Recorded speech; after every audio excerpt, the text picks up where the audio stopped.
پنجشنبه 22 آذر ماه 1403 و سفر استاندار کرمان به شهرستان انار.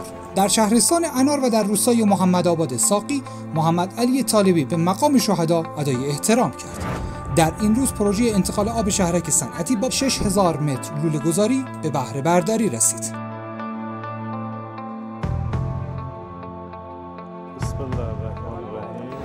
استاندار کرمان سپس از روند احداث بازارچه سوغات استان بازدید کرد. فاز اول آن سال آینده به بهره برداری میرسد.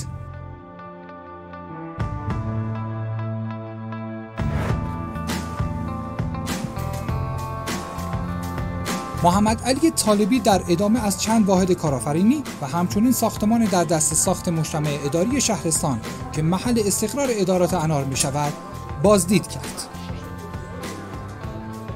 استاندار کرمان در این بازدیدها گفت بایستی در کنار کشاورزی و صنعت حوزه گردشگری شهرستان انار توسعه یابد و حمایت شود. خوشبختانه اراده کافی هم در شهرستان برای این موضوع وجود داره.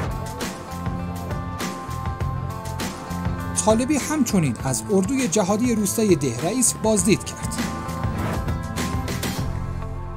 اما در محل امامزاده صالح انار، استاندار کرمان در مراسم یادواره شهدای شهرستان در جمع اقشار مردم حضور یافت و ضمن گرامیداشت یاد شهدا گفت با توجه به ظرفیت‌های فراوان شهرستان باید زیرساخت‌ها نیز توسعه یابند. طالبی افزود شهرستان انار موقعیت ممتازی برای تکمیل زنجیره تولید مس دارد و برای استقرار صنایع تکمیلی مس پیگیری‌های لازم را انجام خواهیم داد.